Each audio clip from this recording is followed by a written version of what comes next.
practices. KRPL world's leading eco-friendly paper from agro residue.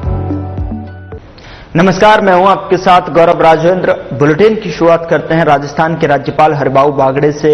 Sikkim के राज्यपाल ओम प्रकाश माथुर ने राजभवन जयपुर में मुलाकात की है और इस मौके पर दोनों नेताओं के बीच में कई विषयों पर चर्चा हुई और मुलाकात के दौरान दोनों राज्यों में विकास, शिक्षा और प्रशासनिक अनुभवों को साझा किया गया। यह भेंट आपसी सहयोग और सौहार्द का प्रतीक रही। राज्यपाल बागड़े ने माथुर का स्वागत करते हुए उनके उज्ज्वल कार्यालय का कार्यकाल का भी शुभकामनाएं दी हैं। ओम प्रकाश माथुर ने भी स्वागत के लिए आभार व्यक्त किया।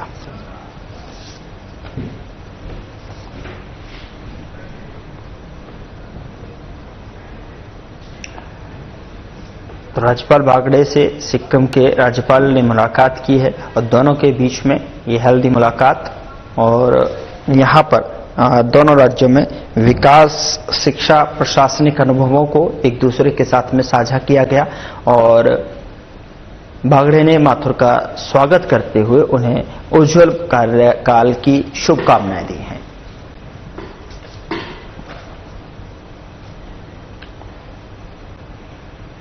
मध्य प्रदेश के मुख्यमंत्री डॉक्टर मोहन यादव और केंद्रीय कृषि मंत्री शिवराज सिंह चौहान ने बीजेपी नेता डॉक्टर सतीश पुनिया के जयपुर स्थित आवास पर पहुंचकर उनके पुत्र महीप और पुत्रवधू सिप्पी को आशीर्वाद दिया है। दोनों वरिष्ठ नेताओं ने नवविवाहिता दंपत्ति के सुखमय और मंगलमय जीवन की कामना की है। इस मौके पर डॉक्टर पुनिया ने शॉल और साफा ओढ़ाकर अतिथियों का स्वागत किया। उन्होंने बताया कि यह भेंट आत्मीयता से परिपूर्ण रही और पुराने राजनीतिक संस्मरणों को ताजा करने का अवसर भी मिला। पुनिया ने दोनों नेताओं के आगमन पर आभार जताया।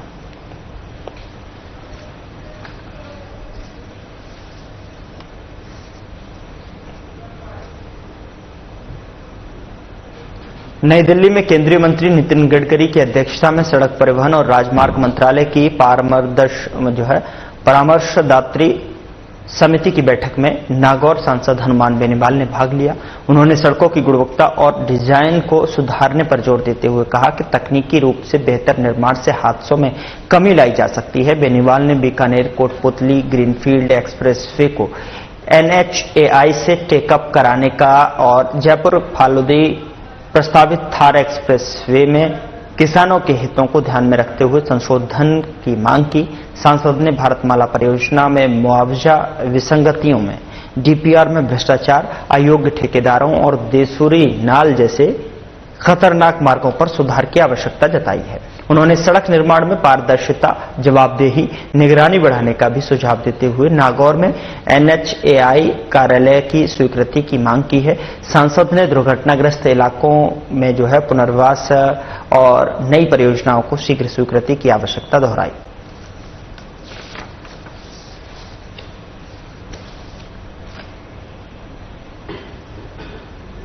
राजस्थान में जलवायु विकास और नेतृत्व पर सोमवार को शासन सचिवालय में कृषि और उद्यानिकी मंत्री डॉक्टर किरोड़ीलाल मीणा की अध्यक्षता में बैठक आयोजित हुई। मंत्री ने बताया कि राज्य की जलवायु शुष्क से उप आर्द्र मानसूनी है, जिससे पश्चिमी भाग में अधिक शुष्कता जबकि पूर्वी भाग में अपेक्षाकृत अधिक वर्षा होती है। जलवायु परिवर्तन के कारण तापमान में वृद्धि और वर्षा में अनियमितता बढ़ रही है। उन्होंने कहा कि राजस्थान को भारत में 4 सबसे अधिक संवेदनशील राज्यों में गिना गया है। राज्य सरकार जलवायु परिवर्तन से निपटने के लिए प्रतिबद्ध है। राज्य की जलवायु नीति राष्ट्रीय प्राथमिकताओं के अनुरूप बनाई गई है और इसके तहत कृषि, स्वास्थ्य, ऊर्जा और जल जैसे क्षेत्रों पर रणनीतिक फोकस किया जा रहा है। सरकार समयबद्ध और चरणबद्ध ढंग से जलवायु परिवर्तन के प्रभाव को कम करने के लिए प्रयासरत है ताकि विकास को पर्यावरण के अनुकूल बनाया जा सके।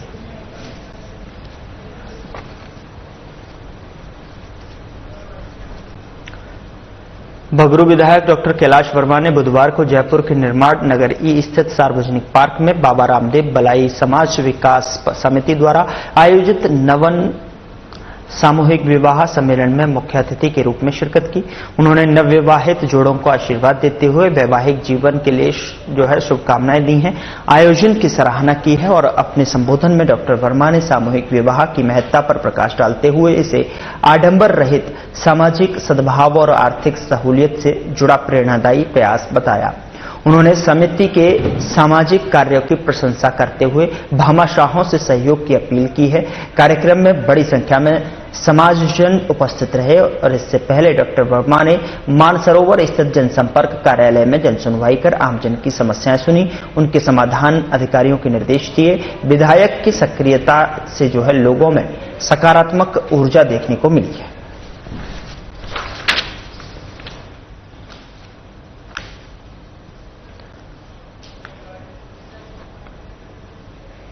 मध्य प्रदेश के गांधी सागर बांध से रावत भाटा स्थित राणा प्रताप सागर बांध में लगभग 892 मिलियन घन मीटर जल प्रवाहित किया जाएगा। राजस्थान सरकार ने मध्य प्रदेश सरकार की महत्वाकांक्षी पंप स्टोरेज परियोजना के लिए गांधी सागर बांध का जल स्तर घटाने के लिए महत्वपूर्ण निर्णय लिया है। मध्य प्रदेश सरकार अगले सप्ताह से जल प्रवाह कार्य शुरू करने की संभावना है। राजस्थान में राणा प्रताप सागर, जवाहर सागर और कोटा बैराज के जल भंडारण की समिति क्षमता के चलते गांधी सागर बांध से राणा प्रताप सागर में जो है जल प्रवाहित करने की योजना बनाई गई है। यह जल आने वाले गर्मी के समय में जो है पेयजल, सिंचाई और औद्योगिक जरूरतों को पूरा करने में सहायक होगा। जल संसाधन मंत्री सुरेश सिंह रावत ने कहा कि यह निर्णय दोनों राज्यों के बीच में बेहतर जल प्रबंधन और सहयोग को सुनिश्चित करेगा।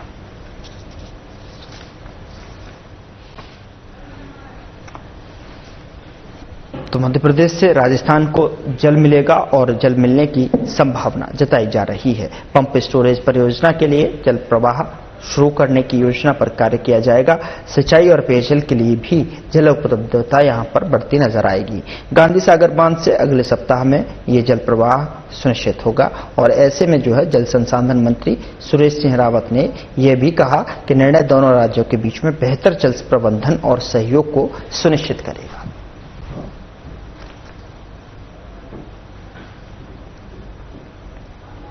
जयपुर में मंगलवार को बीजेपी प्रदेश कार्यालय में प्रेस वार्ता आयोजित कर बीजेपी किसान मोर्चा ने तथाकथित किसान नेता नरेश टिकैत के बयान की कड़ी निंदा की। किसान मोर्चा प्रदेश महामंत्री ओपी यादव ने कहा कि टिकैत का बयान आतंकी हमले के पीड़ितों का अपमान है और यह पाकिस्तान प्रेम दर्शाता है। उन्होंने कहा कि भारत सरकार ने पाकिस्तान से राजनीतिक संबंध समाप्त कर दिए हैं, वीजा रद्द किए हैं और सिंधु जल संधि को रद्द करने की प्रक्रिया शुरू की है। ओपी यादव ने सवाल उठाया कि देश के निर्दोष नागरिकों की हत्या करने वाले देश से सहानुभूति रखने का क्या औचित्य है। उन्होंने कहा कि टिकैत को देश से माफी मांगनी चाहिए और किसान समुदाय को ऐसे राष्ट्रविरोधी बयान देने वालों का बहिष्कार करना चाहिए। किसान मोर्चा ने टिकैत से पाकिस्तान प्रेम के लिए जवाब मांगा और कहा कि अगर इतना ही प्रेम है तो उन्हें पाकिस्तान चले जाना चाहिए।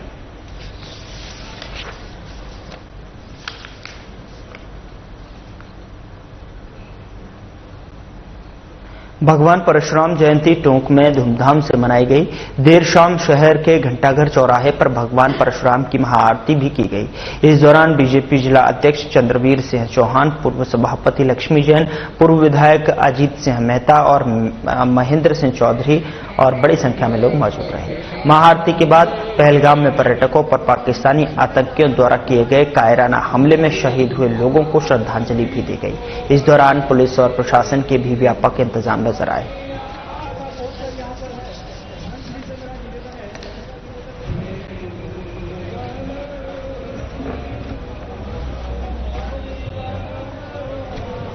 तो धूमधाम से परशुराम जयंती मनाई गई। यहाँ पर जो भगवान परशुराम की महाआरती भी की गई है, जिसके बाद जो है पहलगाम में हमले में शहीदों को भी श्रद्धांजलि इस दौरान इस कार्यक्रम में दी गई।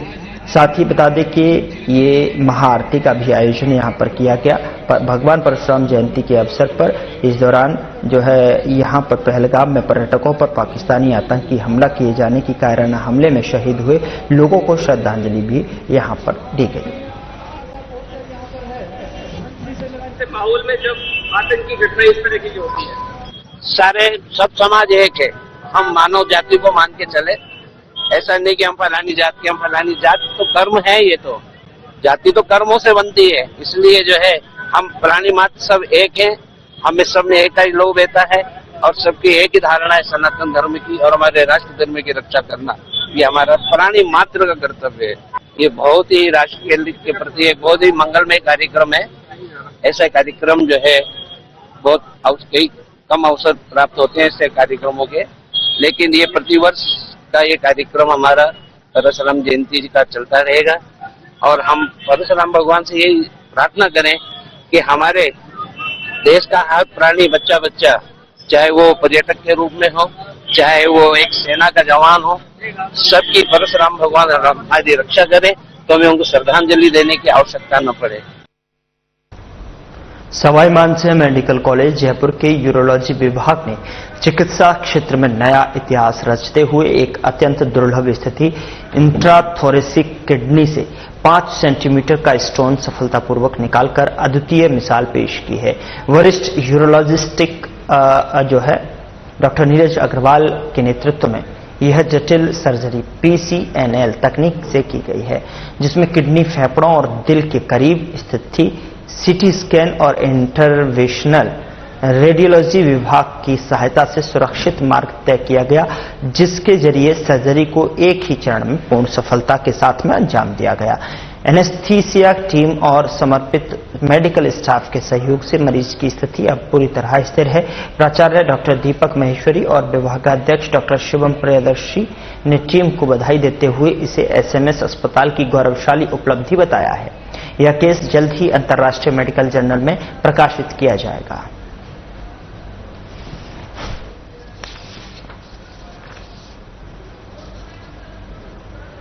टोंक जिले की निवाई विधानसभा के मुंडिया गांव के प्रिंस बारवाल मीणा ने UPSC परीक्षा में सफलता हासिल कर क्षेत्र का नाम रोशन किया है। प्रिंस ने अखिल भारतीय स्तर पर 882वीं रैंक प्राप्त की और भारतीय प्रशासनिक सेवा में जो है चयनित हुए हैं। उनकी इस उपलब्धि से पूरे मुंडिया गांव में खुशी की लहर है और टोंक जिले में उत्साह का माहौल। गांव से आने वाले प्रिंस ने अपने दृढ़ संकल्प और मेहनत के बल पर यह मुकाम हासिल किया है। उनकी सफलता युवाओं के लिए प्रेरणा का स्रोत बन गई है। टोंक जिला प्रमुख सरोज बंसल और कलेक्टर सौम्या झा ने भी प्रिंस से मिलकर उन्हें बधाई दी है। UPSC के इस वर्ष घोषित परिणाम में कुल 1009 अभ्यर्थी सफल हुए हैं, जिनमें प्रिंस की सफलता राजस्थान को गौरवान्वित करती है। यह सफलता दर्शाती है कि समर्पण और लगन से कोई भी सपना साकार किया जा सकता है।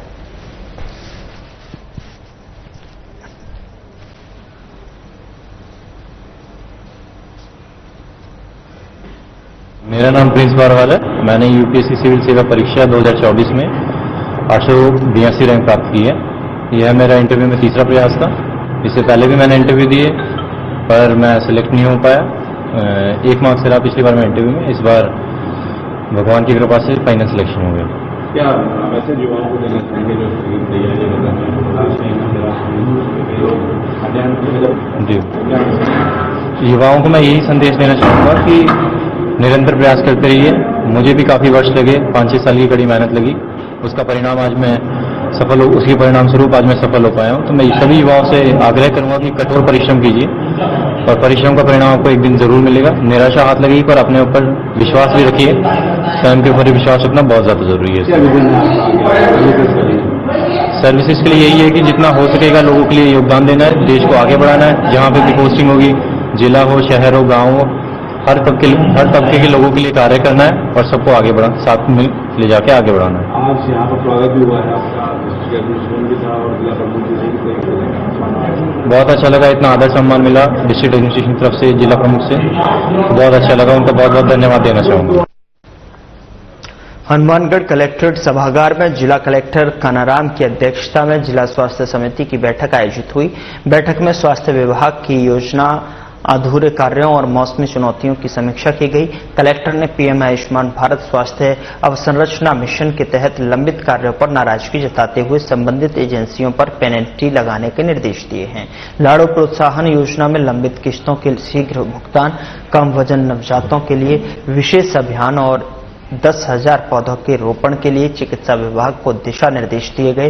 हीट वेव से बचाव के लिए CHC में AC, कूलर, पंखे और दवाओं की व्यवस्था सुनिश्चित करने को कहा गया है। ये आरोग्य पोर्टल के माध्यम से मानस नशा मुक्ति अभियान की मॉनिटरिंग पर भी प्रशिक्षण हुआ है। पोर्टल पर मरीजों की भर्ती और दवा रिकॉर्ड की जानकारी उपलब्ध रहेगी। ऐसे में BCMO को निरीक्षण के दौरान पोर्टल डेटा जांचने के निर्देश मिले।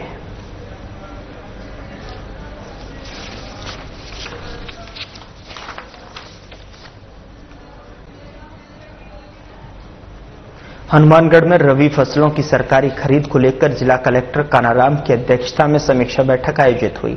बैठक में गेहूं, चना और सरसों की एमएसपी पर खरीद की प्रगति की समीक्षा की गई। कलेक्टर ने बताया कि इस साल अब तक 3.33 लाख मीट्रिक टन गेहूं की रिकॉर्ड तोड़ खरीद हुई है, जो पिछले साल की तुलना में दोगुनी है। इस साल गेहूं का एमएसपी 2425 प्रति क्विंटल निर्धारित है, जिसमें 150 का राज्य सरकार द्वारा घोषित बोनस जोड़कर कुल 2575 प्रति क्विंटल मिल रहे हैं। जिले में 58 केंद्रों पर गेहूं, 19 केंद्रों पर चना, सरसों की खरीद की जा रही है। अब तक किसानों को 700 करोड़ रुपए से अधिक का भुगतान डीबीटी के माध्यम से किया गया है। कलेक्टर ने इसे जिले का सबसे बड़ा त्योहार बताया है और समयबद्ध भुगतान और पारदर्शिता को सरकार की प्राथमिकता बताया।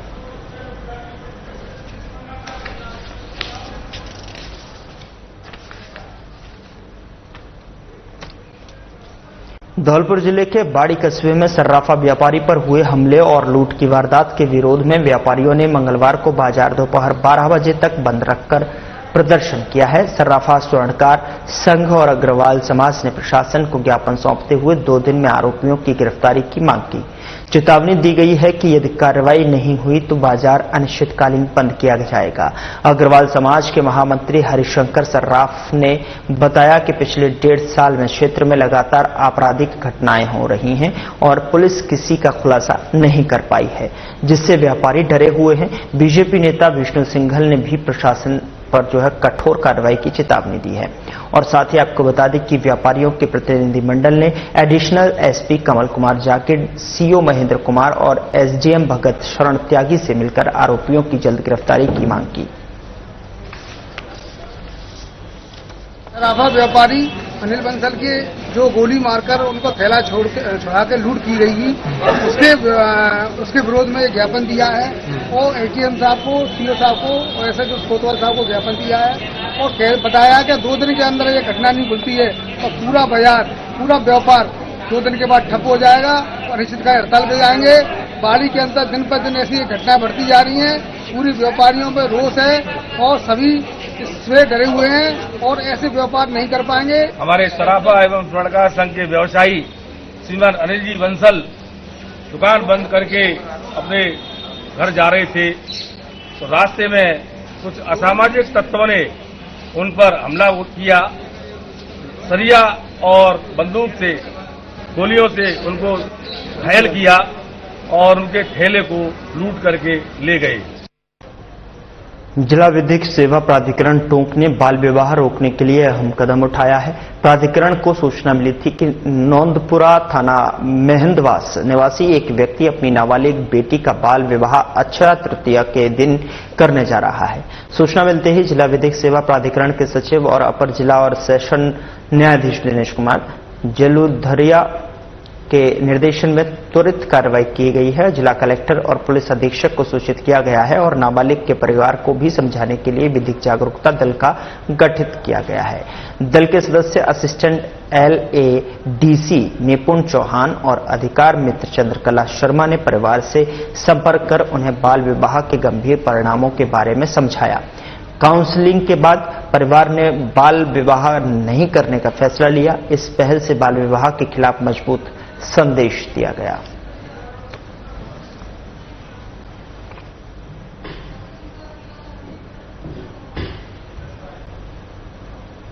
थाना बिछीवाड़ा द्वारा अवैध शराब तस्करी के खिलाफ कार्रवाई करते हुए आयसर ट्रक में धागे के कट्टे बैग की आड़ में चंडीगढ़ और हरियाणा का बना हुआ शराब और बियर परिवहन करते हुए कुल 142 कार्टन शराब जब्त की गई है। साथ ही एक अभियुक्त गिरफ्तार किया गया है और अवैध शराब में प्रयोग किया गया वाहन आयसर ट्रक को जब्त किया गया है।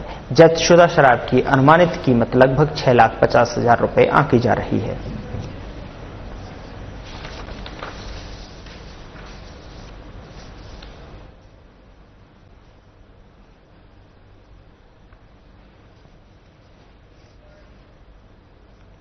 अवैध शराब परिवहन कर ये कार्रवाई की गई है, जिससे कि 140 अवैध कार्टन शराब यहां से बरामद की गई है।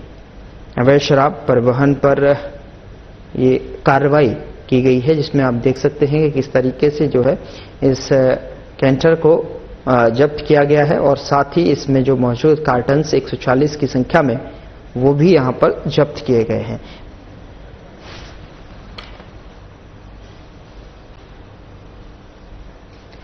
केंद्रीय नारकोटिक्स ब्यूरो कोटा ने अवैध मादक पदार्थों की तस्करी पर सख्ती दिखाते हुए 28 अप्रैल 2025 को चित्तौड़गढ़ जिले के जोजरो का खेड़ा गंगरार क्षेत्र से एक अशोक लीलैंड ट्रक से 405 1.130 किलोग्राम वजनी 23 बैग अवैध डोडा चूरा जब्त किया है और इस कार्रवाई में 2 आरोपियों को गिरफ्तार किया गया है।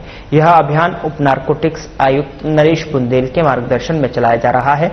विशेष सूचना के आधार पर सीबीएन कोटा प्रकोष्ठ की सतर्क टीम ने संदिग्ध ट्रक को रोका, जिसमें सोयाबीन डीओसी बैगों के नीचे छिपाकर डोडा चूरा रखा गया था। आरोपियों के खिलाफ एनडीपीएस अधिनियम 1985 की धाराओं के तहत कार्रवाई की गई है और जांच लगातार जारी है। सीबीएन ने लोगों से अपील की कि मादक पदार्थों से जुड़ी हुई कोई भी सूचना नियंत्रण विभाग के नंबरों पर आप उसे जानकारी दे सकते हैं और जानकारी देने वालों के नाम गोपनीय रखा जाएगा।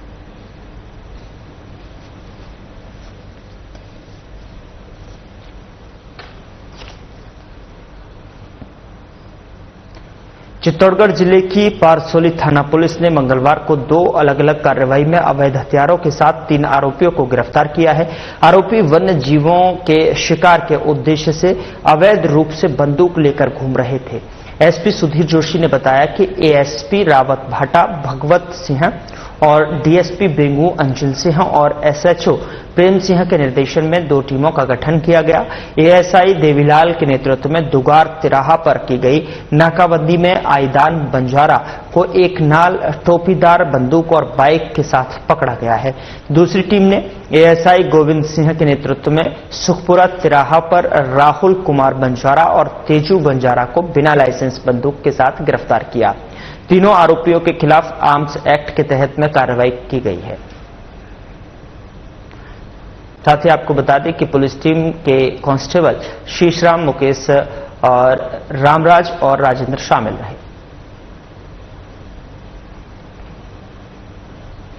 खबर हनुमानगढ़ से है, जहां पर पल्लू थाना क्षेत्र में एक दिव्यांग नाबालिग के साथ में रेप का मामला सामने आया है। पीड़िता के परिचित आरोपी को पुलिस ने 24 घंटे के भीतर गिरफ्तार कर लिया। घटना उस समय हुई जब पीड़िता के परिवार में शोक चल रहा था। 14 साल के दिव्यांग पीड़िता को परीक्षा देने जाना था। वह खुद से चल पाने में असमर्थ है। पिता ने आरोपी से बेटी को परीक्षा दिलवाने के लिए कहा।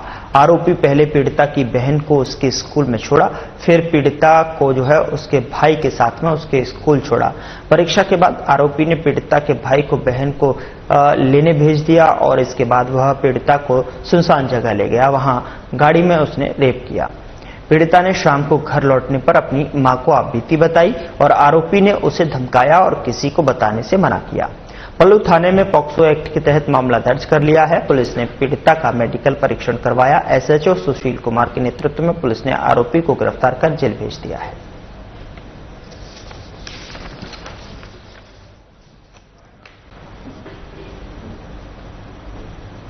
फिलहाल बुलेटिन में इतना ही। नमस्कार।